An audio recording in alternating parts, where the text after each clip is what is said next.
Et sœurs, vous m'entendez tous? Oui? Ah, ça y est, oui. Merci frères et sœurs de nous accueillir. On est tellement heureux d'être au milieu de vous. Et je suis surpris ce soir de voir le nombre que vous êtes. C'est la première fois que je vois un nombre comme ça ici. Je me dis, si vous êtes si nombreux, c'est que certainement le Seigneur veut vous parler ce soir. Certainement le Seigneur veut changer des choses aussi ce soir dans vos vies. Certainement le Seigneur veut agir exactement comme il lui plaît à lui. Je suis heureux avec vous et je suis comme en famille ici.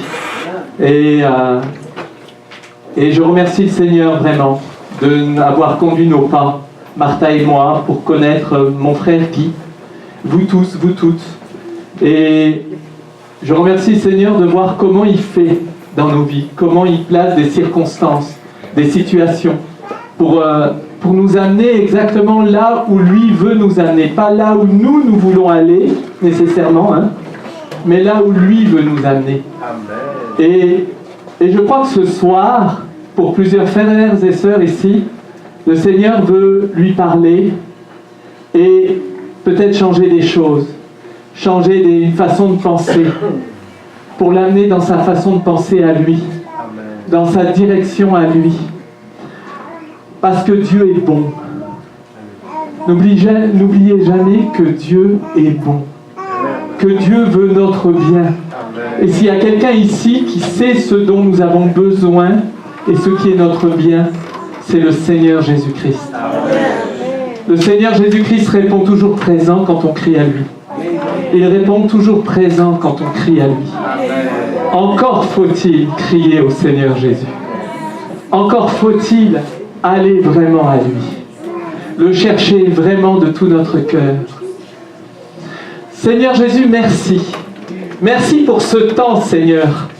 Merci, Seigneur, pour mes frères et sœurs ici présents. Et merci pour moi, Seigneur. Seigneur, je te prie, d'abord d'amener mes propres pensées à moi, Christophe, captives, Seigneur, en toi, en Jésus-Christ. Et Père, je te prie, dans le nom de Jésus, d'amener dans ce lieu toute pensée captive, Seigneur, à Jésus-Christ. À Jésus-Christ, notre Seigneur. Père, merci d'agir ce soir, de parler à nos cœurs et à nos pensées à tous, de rectifier ce que tu veux rectifier, Père, et de parler à des frères et sœurs, à des hommes et des femmes, Seigneur, et qui sachent que c'est toi qui leur parles, que c'est pas que Christophe, c'est simplement un instrument entre tes mains, Père. Seigneur, merci pour ce que tu fais. Que ton nom soit béni. Amen. Amen. Alors le titre de mon message ce soir, c'est « Si tu veux marcher avec Dieu, discerne ce que tu penses. » Discerne ce que tu penses.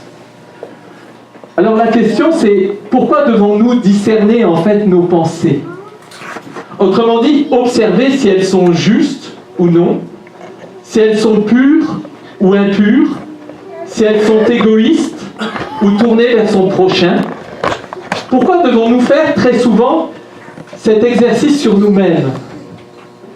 En fait, nous devons veiller à nos pensées, tout simplement parce que ce sont elles qui vont nous conduire d'un point A à un point B. C'est toujours comme ça. En réalité, le voyage du point A au point B sera le résultat en fait de nos pensées. Alors nous devons apprendre à discerner ce qui se passe dans notre esprit, car nous devenons ce que nous pensons. On devient ce qu'on pense. Dans Proverbe 23, verset 7, il nous est dit « Car il est comme les pensées de son âme. Car il est comme les pensées de son âme. Mange et bois, te dira-t-il, mais son cœur n'est point avec toi. Car il est comme les pensées de son âme. » Évidemment, nos pensées sont aussi le résultat de ce qui se passe dans notre cœur. C'est à partir de ce qui se passe dans notre cœur que tout démarre en fait en bien comme en mal. C'est aussi pour cela que le Seigneur nous dira dans Proverbe 4, verset 23, Proverbe 4, verset 23, il nous dit « Garde ton cœur plus que toute autre chose, car de lui viennent les sources de la vie. » Autrement dit, quand tu discernes dans tes pensées quelque chose du genre « lui, il ne m'aime pas » ou « il ne t'aime pas », cela a un rapport direct avec ton cœur. On doit veiller sur notre cœur plus que toute autre chose, car de lui viennent les sources de la vie. Donc si les sources de la vie viennent de notre cœur, les sources de la mort peuvent venir aussi de notre cœur. Donc le fruit de nos pensées vient du cœur. Les pensées ont donc un lien direct avec le cœur. Quand nous pensons mal, nous devons nous dire « Pourquoi je pense de cette façon, Seigneur ? Qu'est-ce qui se passe ?» À ce moment-là, l'introspection doit commencer. Si nous voyons alors que nous pensons vraiment mal et nous ne sommes pas vraiment corrects de penser de cette façon à l'égard d'un frère ou d'une sœur, alors nous devons nous repentir. La personne la plus importante, c'est toi, c'est pas ton voisin, c'est pas ton frère, c'est pas ta sœur, c'est toi. La personne avec qui tu dois veiller le plus, c'est sur toi-même. Donc ce travail est essentiel, sinon on va continuer dans un mode de pensée, en fait, qui peut nous éloigner vraiment de Dieu. D'ailleurs, la façon de penser, on va dire, est le drame finalement de notre société. Vous ne trouvez pas ? Notre façon de penser dans la société. Aujourd'hui, les gens confondent le mal avec le bien avec le mal. Si je dis des choses genre l'interruption volontaire de grossesse, c'est pas bien, eh ben je passe pour un intolérant. Si je dis que l'homosexualité c'est pas bien, et j'aime la personne, j'aime l'homosexuel dans la personne, mais je n'aime pas son péché par exemple. Vous comprenez ce que je veux dire ? Mais si tu dis ça, dans le monde aujourd'hui, tu es un intolérant. Tu es quelqu'un de toutes sortes de choses. En tout cas, on n'est pas correct avec la société. Donc, on voit bien que c'est le mode de pensée qui a changé. C'est la façon de penser. Nous voyons bien que donc le monde a changé et les valeurs ont changé. Même tout ce qui s'est passé à la base, c'est dans les pensées que ça s'est fait. Les pensées, ça s'est passé dans la mentalité en fait. Éphésiens 2, verset 1, nous dit ceci. Et là, il parle de nous. Vous étiez morts par vos offenses et par vos péchés, dans lesquels vous marchiez autrefois, selon le train de ce monde, selon le prince de la puissance de l'air, de l'esprit qui agit maintenant dans les fils de la rébellion. Donc on voit bien que c'est le diable qui influence les gens, puisqu'il est le prince de la puissance de l'air. Autrement dit, celui qui influence la mentalité ambiante, qui influence les gens qui sont sans Christ. Mais la problématique parfois, c'est qu'il influence aussi les chrétiens. Si nous ne veillons pas sur nos pensées, sur notre cœur, le diable, à un moment ou à un autre, peut aussi nous influencer. Alors dis à ton voisin, mon frère, ma sœur, dis à ton voisin, sois toujours influencé par le Seigneur Jésus-Christ. Amen. On doit être absolument influencé par le Seigneur Jésus-Christ. Toujours, tout le temps. Alors on va voir aujourd'hui ensemble 3 choses. On va voir premièrement, et c'est une question, quelles sont les conséquences pour les chrétiens qui ne discernent pas leurs pensées. On va voir que de ne pas discerner nos pensées peut nous amener, entre autres choses, à un style de pensée erroné et qui peut diriger notre vie tout en étant chrétien, parce qu'on ne les discerne pas. On prend nos pensées pour les pensées de Dieu. On va voir, deuxièmement, cette question, comment apprendre alors à discerner nos pensées et à discerner la pensée de Christ. On doit apprendre ça. On va voir en effet qu'apprendre à discerner nos pensées de la pensée de Christ, c'est tout un travail. C'est loin d'être quelque chose d'automatique. Parfois, on s'attache à un verset, on se dit oui, toutes les choses, tout est devenu nouveau. mais il faut que notre esprit soit devenu nouveau aussi. Hein. C'est tout un renouvellement. Et enfin, on va voir quelles sont les conséquences pour le chrétien de suivre la pensée de Christ. On va voir aussi que suivre la pensée de Christ, c'est pas nécessairement vous amener dans un endroit où coule le lait et le miel. Suivre la pensée de Christ peut vous amener à la persécution, par exemple, comme ça a été le cas des apôtres et de bien des chrétiens et des chrétiennes. En effet, être dans la volonté de Dieu ne veut pas dire forcément qu'il n'y aura pas d'opposition, bien au contraire. Alors, mais quelle merveilleuse chose que d'être dans la volonté de Dieu. Parce que ça nous amène une joie, une paix, qui est quelque chose d'extraordinaire. Jésus nous a dit, cette paix ne vient pas du monde. Je vous donne ma paix. Et il est le Seigneur qui nous donne sa paix. Et alors la première question qu'on peut se poser, c'est, alors quelles sont les conséquences pour les chrétiens qui ne discernent pas leurs pensées? Il y a des conséquences à ne pas discerner nos pensées. Souvent, le problème majeur, c'est de croire que nos pensées, c'est forcément la volonté de Dieu. Un chrétien veut faire la volonté de Dieu et parfois il s'imagine que comme sa pensée n'est pas mauvaise, c'est-à-dire qu'il ne pense pas mal de quelqu'un, que cette pensée est pour faire du bien autour de lui, le Seigneur est dedans. Donc parfois le chrétien ou la chrétienne ne s'imagine aucunement que sa pensée provient de lui-même et que le Seigneur ne lui demande pas de faire cela, même si c'est quelque chose de bien. Aller aider les pauvres, c'est quelque chose de bien. Aller servir à tel endroit, c'est quelque chose de bien. Il y a plein de choses qu'on peut faire qui sont bien. Mais le problème, c'est que ce chrétien ou cette chrétienne, parfois, il oublie simplement quelques versets importants. Par exemple, dans Proverbe 3, j'aime beaucoup les proverbes, hein, vous avez remarqué. Dans Proverbe 3, versets 5, 6, 7 et 8, il nous est dit, Proverbe 3, versets 5, 6, 7 et 8, il nous est dit, « Confie-toi en l'Éternel de tout ton cœur et ne t'appuie pas sur ta sagesse. Reconnais-le dans toutes tes voies et il aplanira tes sentiers. Ne sois point sage à tes propres yeux, crains l'Éternel et détourne-toi du mal. Ce sera la santé pour tes os et ce sera la santé pour tes muscles et un rafraîchissement pour tes os. » Donc dans ces 4 versets, on a plusieurs conseils importants. Et ces conseils sont attachés à une promesse qui est que cela sera la santé pour nos muscles et un rafraîchissement pour nos os. Vous remarquez que quand on fait la volonté de Dieu, on se sent bien.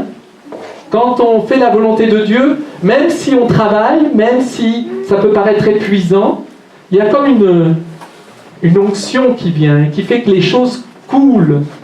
Et alors c'est la santé c'est vraiment la santé pour nos muscles et un rafraîchissement pour nos os. Mais autrement dit, le fait d'obéir à Dieu, ça va nous fortifier physiquement. Et Dieu va nous mettre en forme. Dieu nous met en forme. Mais en fait, quels sont ces conseils que le Seigneur nous donne dans les 3 versets précédents? Dans le premier, il est dit, le premier conseil, c'est qu'il nous dit de nous confier en l'Éternel, de tout notre cœur. Et il poursuit la phrase en disant de ne pas nous appuyer sur notre sagesse. Cela veut dire en fait que l'on peut se confier à Dieu de tout notre cœur, mais continuer à s'appuyer sur notre propre sagesse. On peut, je vais répéter, on peut se confier à Dieu de tout notre cœur parce que nous l'aimons, parce que nous le louons, mais continuer à se confier sur notre propre sagesse. Et là, il nous est dit donc de ne pas nous confier justement sur notre propre sagesse. Cela veut dire en fait que notre esprit n'est pas transformé. Notre façon de penser n'est pas transformée. Malheureusement, oui. Alors pourtant, on s'est confié à Dieu de tout notre cœur en lui disant tous nos projets et ce que nous voulons faire. Mais malheureusement, sans nous poser la moindre question, si tous ces beaux projets, le Seigneur est dedans. Et ça, c'est pas facile. Je me souviens d'une femme Catherine Kuhlman, qui disait comme ça sur la volonté de Dieu, que beaucoup de frères et sœurs cherchent Dieu de tout leur cœur et cherchent la volonté de Dieu, mais finalement, au bout du compte, c'est leur propre volonté qu'ils font. Et ça demande un travail. Alors on peut avoir des beaux projets, mais tous appuyés sur notre propre sagesse, autrement dit sur nos pensées humaines. Nous avons tous des bonnes pensées humaines, mais Dieu n'a que faire de cela. Il n'a que faire de nos pensées humaines. Donc les conséquences à suivre notre propre pensée, finalement, ça va nous amener à nous épuiser dans le ministère et à ne pas voir vraiment du fruit. Alors on crie à Dieu et on demande pourquoi, mais parfois il n'y a pas de réponse. Parce que l'on s'attendait à ce que Dieu, dans notre travail, pour lui, vienne à notre secours. Cependant, Dieu, à la base, ne nous a tout simplement pas demandé d'effectuer ce travail. Alors pourquoi il viendrait nous répondre? Moi, je t'ai pas demandé de faire ça. Dieu ne peut pas travailler avec notre chair. Ce n'est pas possible. Il ne peut pas travailler avec notre chair. Alors au verset 6, il nous est dit « Reconnais-le dans toutes tes voies, et il aplanira tes sentiers. » Alors le reconnaître dans toutes nos voies, c'est tout simplement avoir la foi en lui. Simplement avoir la foi. Croire que Dieu est là. Savoir que Dieu nous accompagne quand même, on est dans l'erreur. Il nous accompagne quand même. Même dans l'erreur. Le problème, c'est encore, faut-il les reconnaître, nos erreurs? C'est ça le problème. C'est la raison pour laquelle le Seigneur insiste encore avec le verset 7, en nous disant, il insiste vraiment, ne sois pas sage à tes propres yeux.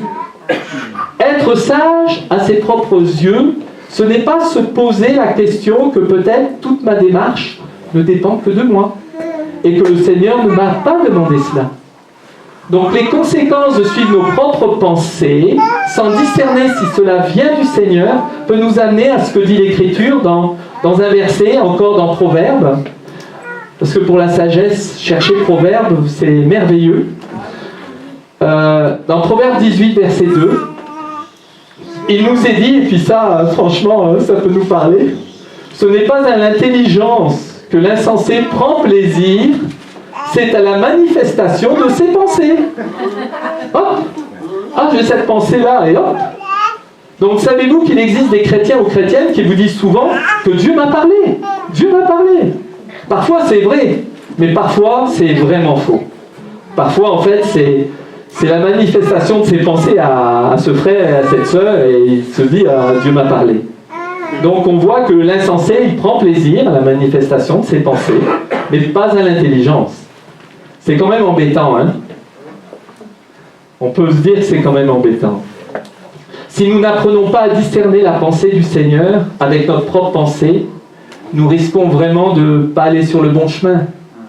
C'est souvent à cause de ces choses que beaucoup de chrétiens et chrétiennes, et même parfois des serviteurs de Dieu, tombent en dépression. Ces choses, malheureusement, peuvent arriver. Mais c'est le résultat, en fait, de tout cela, que nous nous sommes conduits nous-mêmes, comme des insensés. Dans ces conditions, évidemment, il y a peu de fruits dans nos vies, et c'est normal. Sans Jésus, nous ne pouvons rien faire de toute façon. On ne peut rien faire sans Jésus. Nous devons vraiment veiller à nos pensées, et le Seigneur nous donne ce conseil à prendre très au sérieux. C'est dans 1 Corinthiens 3, versets 18, 19 et 20. 1 Corinthiens 3, 18, 19 et 20. Il nous dit que nul ne s'abuse lui-même.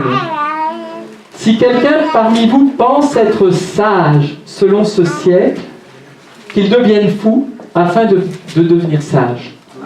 Car la sagesse de ce monde est une folie devant Dieu. Aussi est-il écrit, il prend les sages dans leur ruse. Et encore, le Seigneur connaît les pensées des sages, il sait qu'elles sont vaines. Alors vous savez, la sagesse humaine, c'est toute cette histoire de l'humanisme. Si vous lisez, puis ça vient de loin, ça vient de Platon, ça vient des Grecs, la sagesse des Grecs, Platon, Socrate, etc. Socrate avait des bonnes pensées, hein, quand il disait si quelqu'un veut venir vous dire du mal de quelqu'un, il dit qu'il faut que ça passe à la passoire. Et il lui posait la question, attends, tu veux me dire quelque chose de cette personne, mais est-ce que c'est utile? Est-ce que tu es sûr que ce que tu vas me dire est utile? Est-ce que c'est sûr que ce que tu vas me dire est juste? Est-ce que c'est sûr que ce que tu vas me dire est vrai? Puis la personne, elle doute, ne sait pas si c'est vraiment utile, si c'est vraiment vrai, si c'est vraiment juste. Donc, et c'est Socrate, c'est pourtant la pensée philosophique, ça paraît très bien, et c'est bien, mais c'est pas la pensée de Dieu. C'est la pensée de Socrate. C'est la pensée d'un philosophe. C'est très bien, hein, ce genre de pensée. C'est très humain. Mais ce n'est pas spirituel. C'est pas ça qui est spirituel. Ce qui est spirituel, c'est la pensée de Dieu. Pas la pensée de Socrate, pas la pensée de Platon, pas la pensée des plus grands humanistes que nous pouvons avoir dans ce monde. Alors, là, il nous dit que si quelqu'un pense être sage, qu'il devienne fou. C'est ce que nous dit Paul. Alors, voyez-vous, le Seigneur, au travers de Paul, nous dit de ne pas nous abuser nous-mêmes en pensant que l'on est sage. Et au contraire, que l'on devienne fou afin de devenir sage. Car pour Dieu, la sagesse des hommes, c'est une folie. Donc la sagesse de Socrate, de Platon, c'est une folie aussi. Et je finis cette première partie qui va introduire en fait cette deuxième question et qui est justement comment apprendre alors à discerner nos pensées et à discerner la pensée de Christ. C'est tellement important. Et bien justement, comme dit les versets précédents, c'est en devenant fou. Ça vous... Oui, en devenant fou. Alors oui, je dis bien fou, et c'est biblique. Et bien sûr, je vais m'expliquer quand je dis cela. Paul nous dit que si on est sage, selon ce siècle, il vaut mieux que l'on devienne fou afin de devenir sage. Il veut dire, bien sûr, pour devenir sage selon Dieu. Hein? Alors, pourquoi alors devenir fou pour devenir sage? En fait, c'est très simple, mais tellement vrai. Cela veut dire en fait qu'on doit lui abandonner, tôt ou tard, notre façon de penser.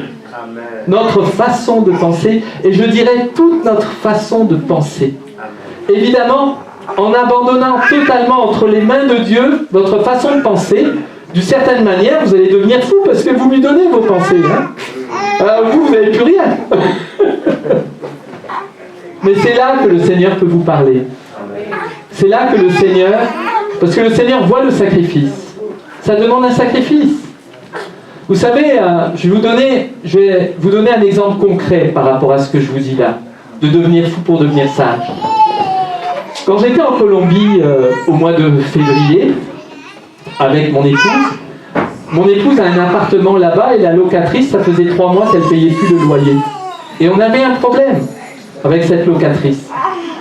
Et donc nous on s'est dit, et on va trouver un avocat, parce que c'est comme ça qu'on doit faire, d'une façon logique et claire, et puis cet avocat va commencer à faire une procédure, etc., pour que la personne parte et tout.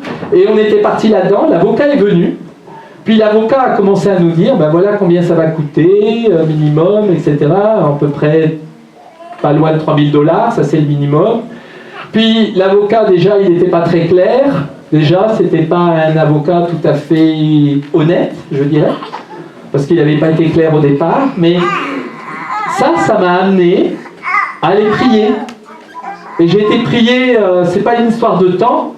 Moi, ça m'a pris 1h30. J'ai été prier 1h30 et j'ai demandé pardon au Seigneur. J'ai demandé pardon au Seigneur sur ma façon de penser, sur mes raisonnements humains, sur tous ces raisonnements que j'avais, même pourtant j'avais prié et tout, et je lui ai abandonné tout ça. Je lui ai dit, Seigneur, tu prends mes pensées, tu prends tout ça. Ce que je veux savoir, Seigneur, c'est juste toi, ce que toi tu veux, ce que toi tu désires, ce que toi tu veux dans tout ça. Et il m'a donné une parole. Il m'a dit, va à l'appartement. Va à l'appartement et vois si tu peux rencontrer cette dame, et va à l'appartement. Et j'ai dit à mon époux, j'ai dit, Seigneur, mi amor, j'ai reçu quelque chose. Et finalement, on a été à l'appartement, et Dieu m'a conduit. Dieu m'a conduit à parler à la locatrice, elle était là, on est tombé dessus. Et puis, je lui ai parlé, non pas, vous comprenez, ça fait 3 mois de loyer que vous ne payez pas, et tout ça. Je je l'ai béni.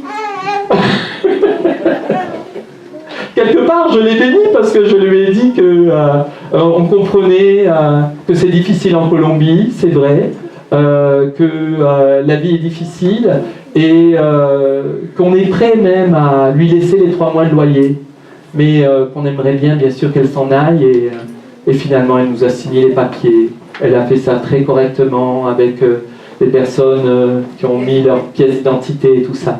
Et Dieu a réglé le problème. Dieu a réglé le problème.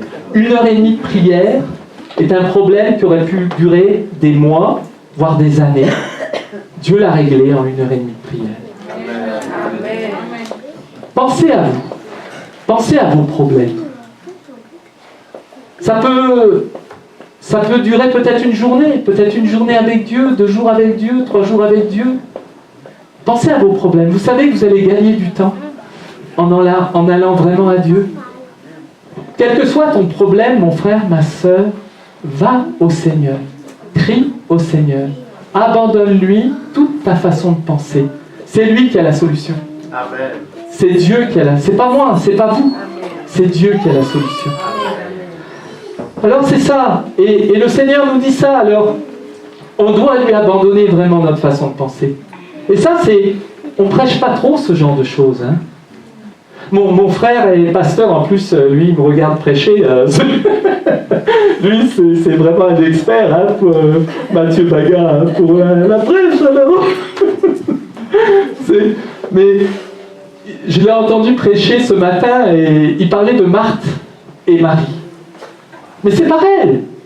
C'est les gens qui sont affairés à faire des choses. Marthe, elle était là et mon frère, il prêchait sur Marthe et Marie et tu as Marie qui était auprès du Seigneur, qui écoutait le Seigneur, et tu as Marthe qui s'affairait à faire des choses. Et là, elle était inquiète parce qu'évidemment, le repas n'était pas prêt. Et là, finalement, elle n'ose pas parler à Marie, oui, puis elle va parler à Jésus. Elle dit, mais tu t'inquiètes pas que ma sœur Marie, elle fait rien, elle est là et elle m'aide pas pour le travail. Et nous, on peut s'affairer aussi. Nous, on s'affaire à des choses de Dieu, hein, pour servir Dieu. Mais la question, c'est, est-ce que le Seigneur est dedans? Est-ce que le Seigneur est dedans? Dans Ésaïe 55, versets 7, 8 et 9, Ésaïe 55, versets 7, 8 et 9, le Seigneur met vraiment un point pour nous faire comprendre ses pensées par rapport à nos pensées. D'abord, il dit que le méchant abandonne sa voie et l'homme d'iniquité ses pensées. Qu'il retourne à l'Éternel, qui aura pitié de lui, à notre Dieu qui ne se lasse pas de pardonner. Car mes pensées ne sont pas vos pensées, et vos voix ne sont pas mes voix, dit le Seigneur. Autant les cieux sont élevés au-dessus de la terre, autant mes voix sont élevées au-dessus de vos voix, et mes pensées au-dessus de vos pensées. Amen. Il nous a dit que le méchant abandonne sa voie et l'homme d'iniquité ses pensées.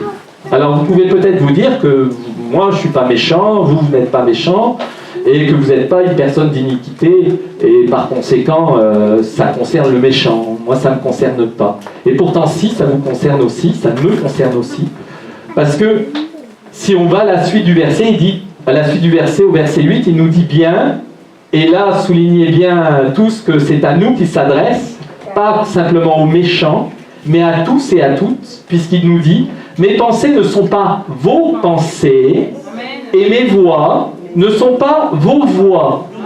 Et au verset 9, il dit, le Seigneur insiste sur le fait que ses pensées et ses voix sont vraiment au-dessus de nous. Vous savez, le Seigneur m'a amené à être agent des services correctionnels.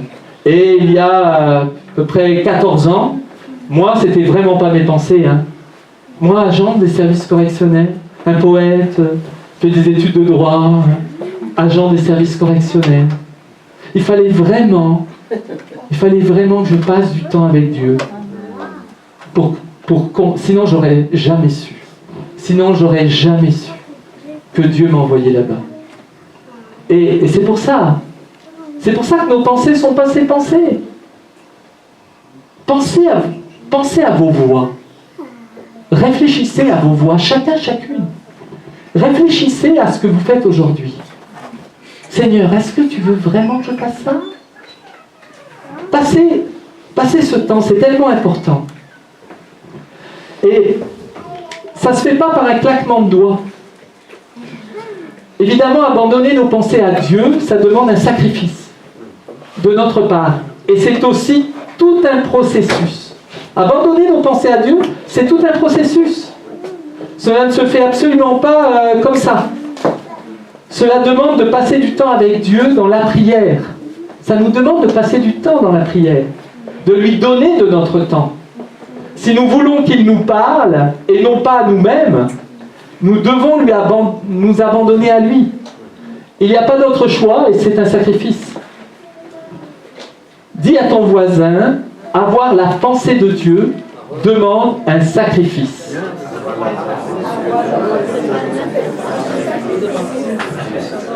Amen. C'est sa volonté et non la nôtre qui doit s'accomplir dans notre vie. Alors voilà comment le Seigneur nous accompagne là-dedans et comment il nous dirige. Il y a une façon dans laquelle il nous dirige. Dans Romains 12, versets 1 à 2, le Seigneur nous dit: « Je vous exhorte donc, frères, par les compassions de Dieu, à offrir vos corps comme un sacrifice vivant, saint, agréable à Dieu, ce qui sera de votre part un culte raisonnable. Ne vous conformez pas au siècle présent, mais soyez transformés par le renouvellement de l'intelligence, afin que vous discerniez quelle est la volonté de Dieu, ce qui est bon, agréable et parfait. » La volonté de Dieu, elle est parfaite. Donc voyez-vous, il y a un sacrifice et qui est d'offrir nos corps. Parfois, on n'a pas envie d'aller dans la prière. Moi, parfois, j'ai pas envie d'aller prier. Et offrir son corps à Dieu, c'est offrir son temps, c'est lui abandonner son temps, le chercher, mais il n'y a pas de choix. C'est comme ça. Il n'y a pas d'autre... Vous pouvez venir à l'église, venir même être fidèle à toutes les réunions, mais si chez vous, vous ne passez pas ce temps précieux, si vous ne consacrez pas ce temps à Dieu, il y a de fortes probabilités que votre vie n'avance pas beaucoup. Alors, il nous dira d'ailleurs d'être transformé, bien sûr, par le renouvellement de l'intelligence. Être renouvelé dans notre intelligence, donc, demande que le Saint-Esprit a changé nos pensées. Amen. C'est obligé, il faut que le Saint-Esprit ait changé notre façon de penser.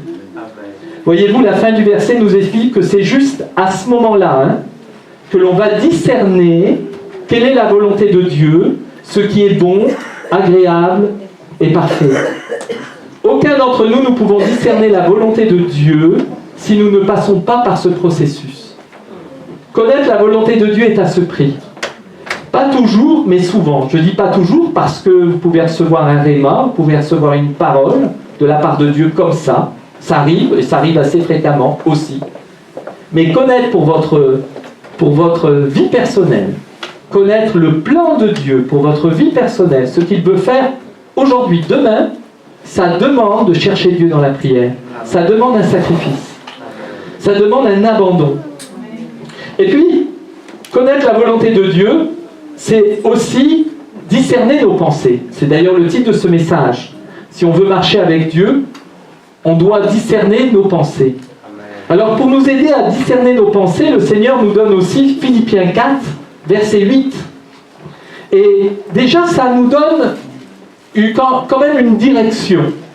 Dans Philippiens 4, verset 8, ça nous aide déjà à aller dans la bonne direction au niveau de nos pensées.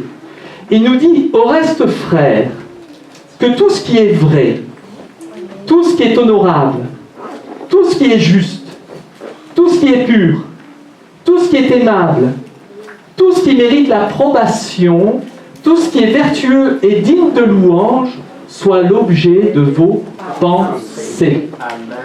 Donc dis à ton voisin, réfléchir est une chose, Bien penser est une autre affaire.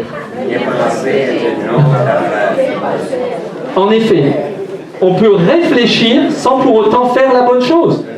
Avec mon avocat en Colombie, on pouvait réfléchir à tout un processus. Mais ce n'était pas bien pensé.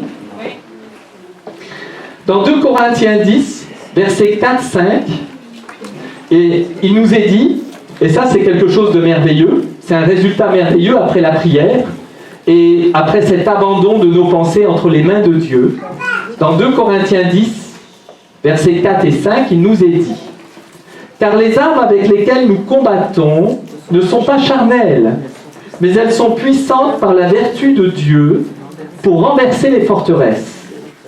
Nous renversons les raisonnements et toute hauteur qui s'élève contre la connaissance de Dieu, et nous amenons toute pensée captive à l'obéissance de Christ. » Vous savez, au début, quand j'ai lu ce passage, moi j'ai cru, et dans ma vie chrétienne, je l'ai cru longtemps, que je devais prier pour les autres, pour que Dieu, par rapport à mes voisins, par rapport à mes amis, par rapport à ma famille, que le Seigneur renverse leur raisonnement et toute hauteur qui s'élève contre la connaissance de Dieu dans leur vie, et je priais comme ça. Mais la première personne, normalement, c'est moi. C'est moi. Je dois d'abord prier pour moi.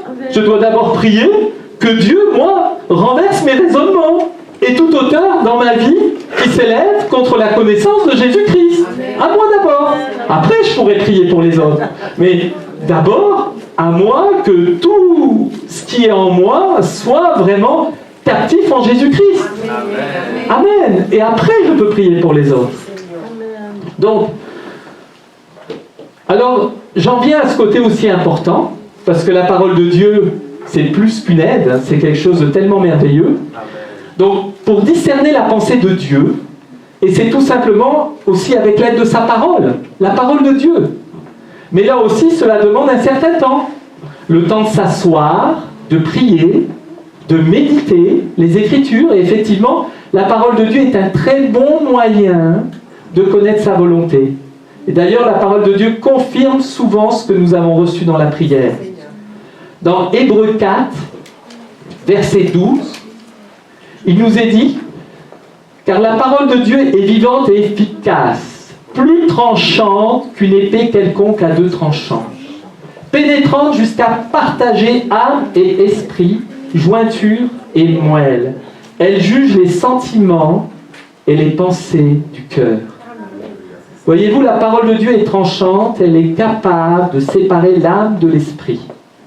Autrement dit, elle est capable de te montrer et de me montrer ce qui vient de mes propres caprices, c'est-à-dire de mon âme, ou ce qui vient dans mon esprit, l'esprit de Dieu. Donc la parole de Dieu est capable, si je la lis en la méditant, de me faire discerner ce qui vient de ma chair et ce qui vient de Dieu. Parce qu'on est tous faits pareil, hein.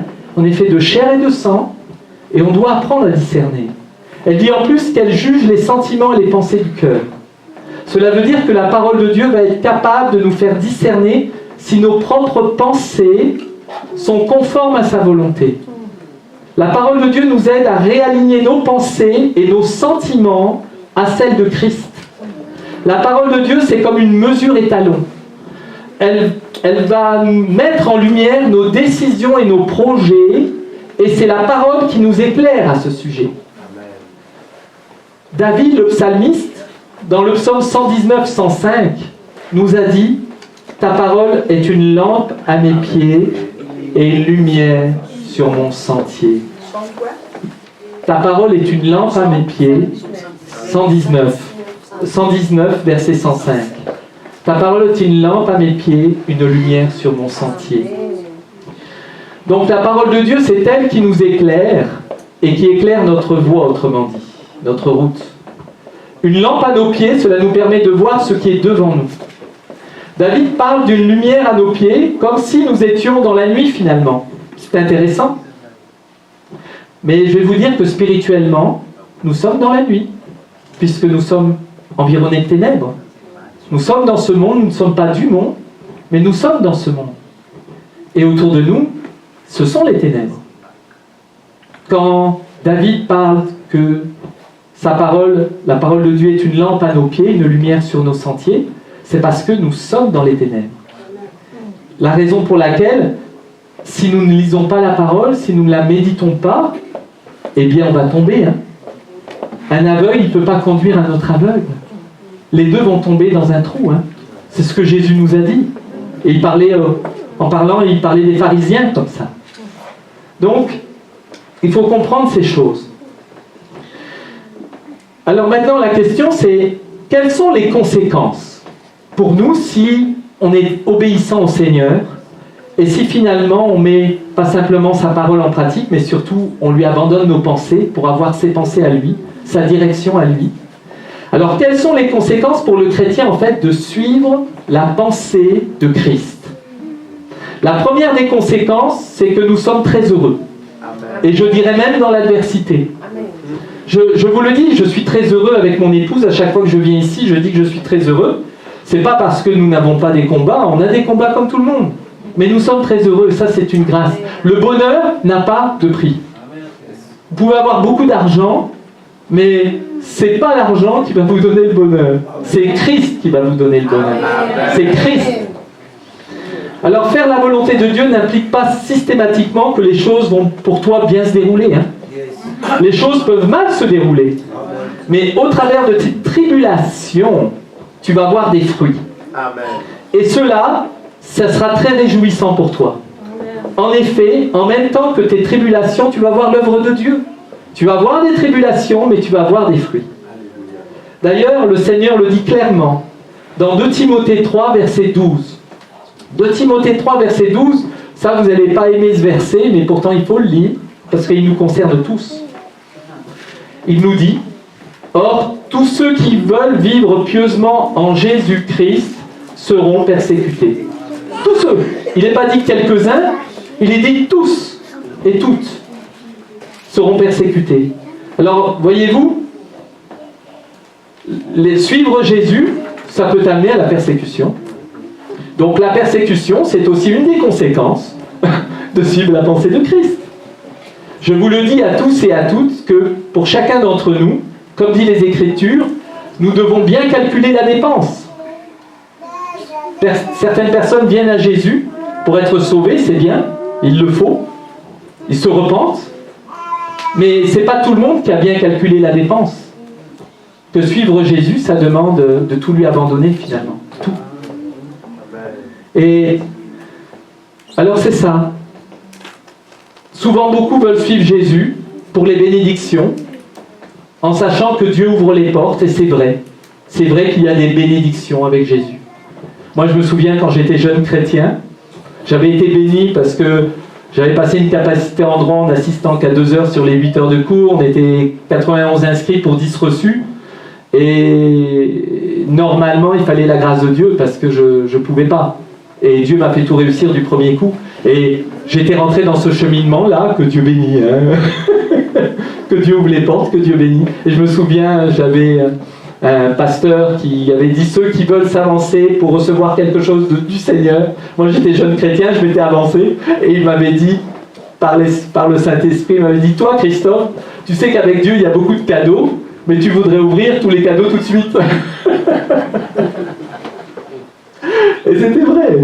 Et il me dit, sois patient, par le Saint-Esprit, sois patient, il m'avait dit. C'est juste. Et vous savez, quand on est jeune chrétien, on voit toutes les bénédictions qu'il y a de Dieu, mais en même temps, Dieu doit nous apprendre, parce qu'il y a un sacrifice à suivre Jésus. Il y a vraiment un sacrifice. Alors, il y a une souffrance. On n'aime pas parler de la souffrance, mais il y a une souffrance. Suivre Jésus. Des gens vont vous trahir. Des gens en qui vous avez mis votre confiance vont vous abandonner. Peut-être des choses que vous pensiez, peut-être parce que c'était vos propres pensées. Ça fait partie parfois de la souffrance. Les choses ne vont pas s'accomplir. Vous allez rester devant des échecs. Et peut-être les personnes autour de vous vont vous quitter. Vous allez perdre un travail, perdre votre travail. Il y a toutes sortes de souffrances. La maladie peut arriver. La maladie peut être très lourde, très difficile, surtout quand c'est une souffrance physique. Alors, et je sais qu'il y en a ici qui ont souffert physiquement, dans leur corps. Mais j'ai une parole pour un serviteur de Dieu. Pour un serviteur de Dieu. C'est que celui qui a souffert dans son corps en a fini avec le péché. Amen. Je sais que ce serviteur sait. Il sait que c'est le Seigneur qui lui dit ça. Et qui l'encourage.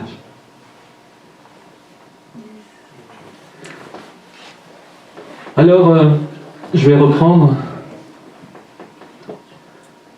Le Seigneur Jésus a été le premier à souffrir pour nous. Il a été le premier à souffrir pour nous. Jésus-Christ nous a montré le chemin. Il est d'ailleurs le chemin. Mais il est plus que le chemin, il est aussi la vérité et il est la vie. Le Seigneur a été très clair avec nous pour le suivre. Il nous a dit quelque chose de terrible et de très grand à la fois. Dans Matthieu 16, versets 24 et 25. Alors Jésus, dans Matthieu 16, versets 24-25, alors Jésus dit à ses disciples, « Si quelqu'un veut venir après moi, qu'il renonce à lui-même, qu'il se charge de sa croix et qu'il me suive. Car celui qui voudra sauver sa vie la perdra, mais celui qui la perdra à cause de moi la trouvera. » Voyez-vous les conséquences, frères et sœurs, de suivre la pensée de Christ, c'est que notre vie ne nous appartient plus. Suivre Christ, c'est renoncer à nous-mêmes. Renoncer. Sans renoncement, il peut y avoir de chemin avec Christ. Sans renoncement, Dieu, à un moment donné, ne peut plus nous donner. Oui, faire la volonté de Dieu, c'est la meilleure des choses. C'est merveilleux d'être pleinement dans la volonté de Dieu. Il n'y a rien de plus beau que cela. Mais les conséquences de faire la volonté de Dieu, c'est extraordinaire parce que vous pourrez être très heureux dans l'affliction. Et au-delà de tout cela, le Seigneur va vous montrer les fruits. Il va avoir des fruits. C'est obligé. En tout cas, une partie des fruits, comme dit l'Écriture. En réalité, un chrétien qui suit Jésus doit porter du fruit. C'est une obligation. Porter des fruits, c'est pas le pasteur, c'est pas le serviteur, la servante, ceux qui amènent les chants, ceux qui... Non. Porter du fruit, c'est pour tous les chrétiens et chrétiennes. Tout le monde doit porter du fruit. Tout enfant de Dieu doit porter du fruit. Et on connaît tous, bien sûr, Galates, qui nous parle des fruits de l'esprit. L'amour, la joie, la paix, la patience, qu'on doit être tous remplis des fruits de l'esprit. Mais je dirais que Pierre va plus loin. Dans 2 Pierre 1, versets 5 et 9, Pierre nous invite à cela. Il nous dit, dans 2 Pierre 1, versets 5 à 9, il nous dit, à cause de cela même, faites tous vos efforts pour joindre à votre foi la vertu. À la vertu, la science. À la science, la tempérance. À la tempérance, la patience. À la patience, la piété. À la piété, l'amour fraternel. À l'amour fraternel, la charité. Car si ces choses sont en vous, et ils sont avec abondance, elles ne vous laisseront pas oisifs ni stériles pour la connaissance de notre Seigneur Jésus-Christ. Amen. C'est quelque chose d'extraordinaire. Dieu n'est pas intéressé par votre performance, il est intéressé par votre caractère. Amen. Mais celui en qui ces choses ne sont point, celui qui n'a pas ces choses en lui, celui en qui ces choses ne sont point est aveugle, dit l'Écriture. Il est aveugle, il ne voit pas de loin, et il a mis en oubli la purification de ses anciens péchés. Notre Seigneur est clair, et porter ces fruits-là, c'est tellement important. Mais le Seigneur nous dit bien que si nous avons ces fruits en nous en abondance, on ne sera pas oisif, ni stérile pour la connaissance de notre Seigneur Jésus-Christ. Donc toutes ces vertus en fait énumérées, si elles sont en nous, nous serons en fait pleinement actifs pour l'œuvre de Dieu, l'œuvre du Seigneur Jésus-Christ. Alors comme je le dis, le Seigneur est plus intéressé à notre caractère plutôt qu'à notre performance. Le Seigneur est plus intéressé à comment je me comporte, moi, Christophe, dans ma propre vie, et ce qu'il voit en secret, que personne ne voit, plutôt que d'être ici devant vous et de vous prêcher un message. Même si je sais que le Seigneur est là, et même si je sais que le Seigneur inspire ce message.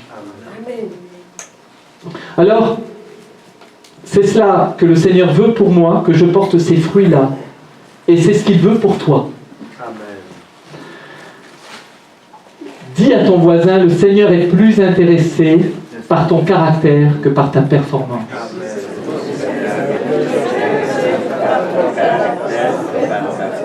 Amen. Vous savez, il nous demande de porter du fruit. Un pommier, il porte des pommes. Un abricotier, il porte des abricots. C'est obligé qu'un chrétien, qu'une chrétienne née de nouveau, porte des fruits. Sinon, c'est que l'arbre est malade.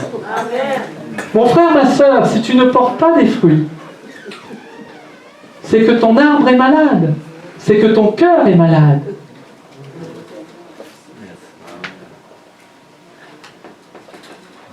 Paul nous dira d'ailleurs de nous examiner nous-mêmes pour voir si nous sommes dans la foi. Examiner nous-mêmes. Le Seigneur peut te demander, mon frère, ma soeur, aujourd'hui, est-ce que tu portes des fruits pour moi? Est-ce que tu portes des fruits pour moi?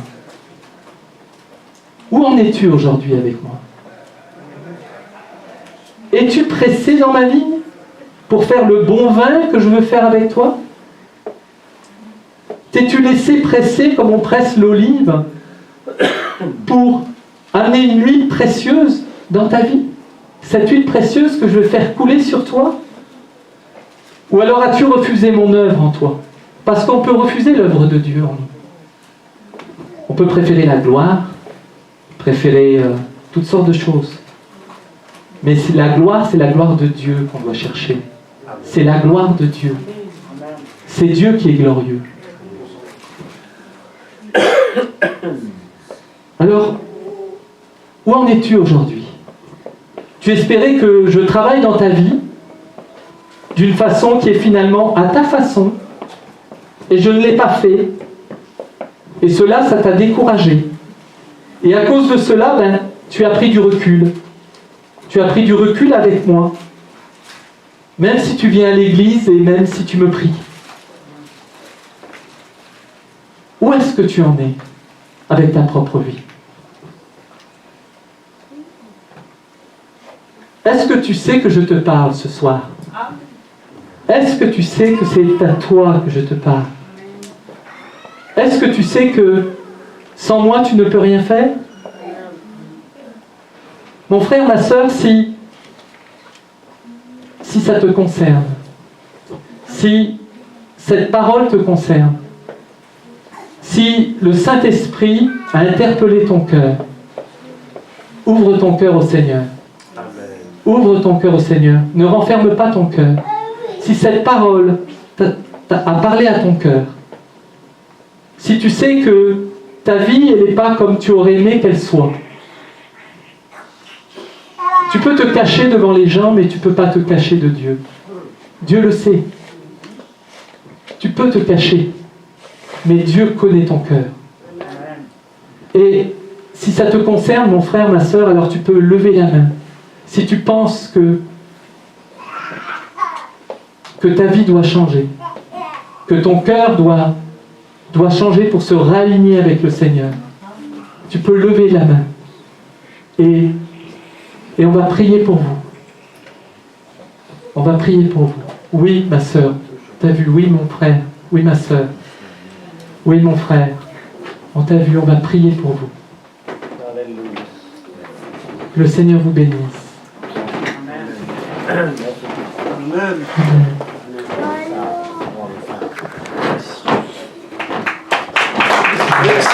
Oui, gloire à Dieu. Donc, avec un message puissant comme ça, d'introspection, vous savez, après l'enseignement de E, le A, c'est avec ministère. J'aimerais maintenant que les serviteurs de Dieu, les pasteurs qui sont plusieurs, des fois on est plus de pasteurs que de brebis, mais ce soir je suis vraiment content. Ce soir c'est votre soir. Salut, salut mes amis, à toute la communauté québécoise, à toute la communauté latine. Si tu as besoin d'un bon photographe, tu peux contacter à Witness Production. Si tu as besoin pour un mariage, pour l'accouchement, pour la fête de naissance, pour une fête, viens à Witness Production, c'est le meilleur. Salut, salut!